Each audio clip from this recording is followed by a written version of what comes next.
What's up, guys, and welcome back to the channel. I'm Chris, and this is 4K Motoring. We are getting our 2022 Ducati Multistrada ready for the roughly 3,000-mile road trip from Raleigh, North Carolina, down to Austin, Texas for the MotoGP race here in 2025.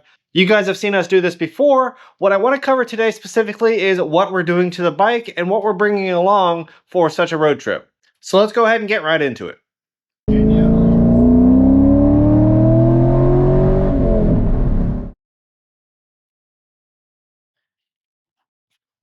So as you can see, we already went ahead and did the brakes on this bike. I have right about 25,000 miles on this bike so far, and pretty much everything is still original, save for the fork seals, the air filter, and all the modifications I've made. Brake pads still had a little bit of life on them, but I'm not sure they had a full 3,000 miles plus of life left on them. I think you could probably push these to about 30,000, maybe to the 36,000 mile adjustment period for the valves on this bike, but at right about 25,000 miles, mine were short enough that I felt like replacing them was just a smart thing to do.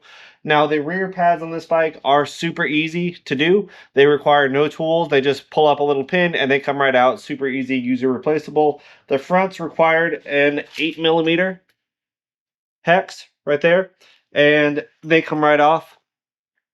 Overall, the Brembo rotors and calipers, everything is really easy to update and change. My rotors still look good. There's no big etches or material missing, so we just wouldn't replace the pads themselves.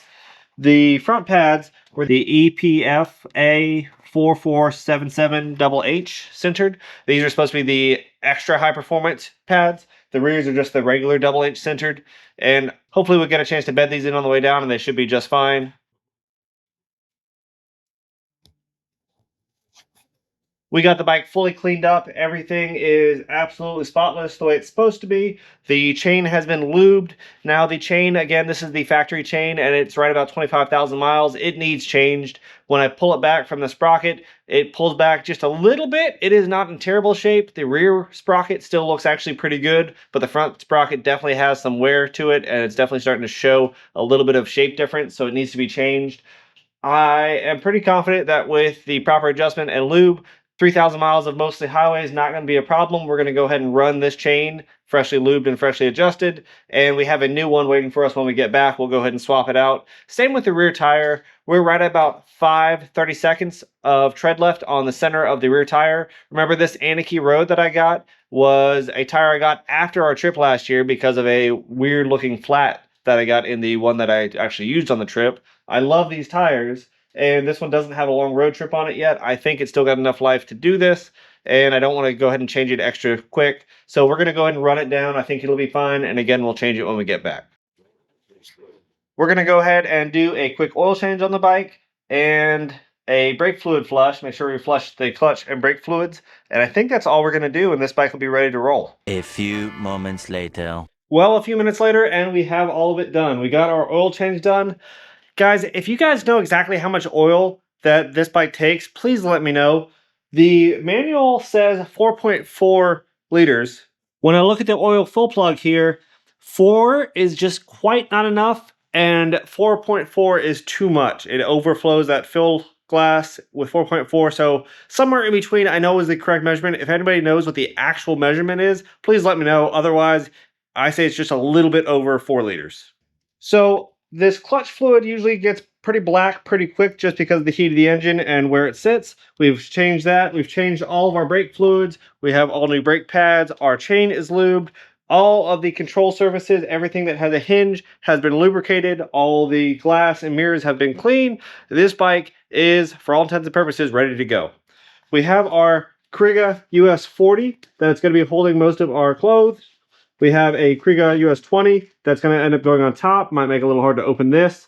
We're going to have all our editing stuff we're going to be able to bring this time. So hopefully we can bring you guys some real-time content during this trip instead of waiting until after, which should be nice. And then we have all of our weather gear will be on one side and all of our maintenance and what if gear will be on the other side.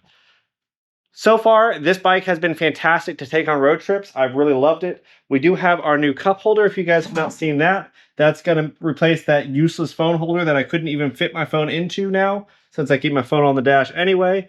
And although there's a couple little angles I have to tweak yet to make it exactly perfect, I still want to figure out a way to integrate the USB port into here somewhere where it won't get wet, but it's still usable. But now I have a cup holder on the bike, and for this road trip, that's going to be magical. As a reminder, I'm going to be testing a few things on this trip. I'm going to be testing my new Alpinestars Tech Air 5 plasma vest. That's going to hopefully flow some air and keep me cool. And over the course of this road trip, I should be able to give you some really good feedback on whether this actually does what it's advertised to, or if it is just as hot as the original Tech Air 5 to see. That way you can make up your mind if it's even worth upgrading. Secondly is this Sargent seat. Now, Sargent sent me this seat specifically for this trip, and their goal is to see how well it does on a long road trip. They advertise that it should be much more comfortable in the long run. Overall, in the time I've had it, it seemed pretty comfortable. It is really high build quality, and really have very little bad to say about it.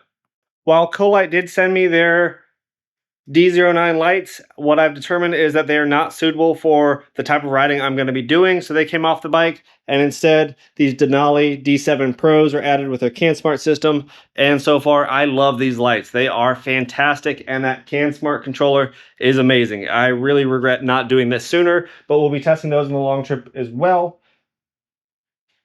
Overall, this bike has made this trip down a couple times. I think we have everything pretty well set up for exactly how we want it on these road trips, and I've been pretty happy with it. If there's anything you guys can think to add, possibly a bigger windshield, not sure yet, I think that's about all there is left to add to this bike to be the ultimate road trip machine that's still capable of some light adventuring. If you guys haven't noticed, most of this video will probably be shot by GoPro. And that's because it's small and easy to take with me. So if you're worried about camera or audio quality, that's why. Hopefully we'll keep it high quality and keep it in 4K for you guys. If you want to follow along and see how this equipment does on this road trip, make sure you hit that like button and subscribe, and we'll catch you next time.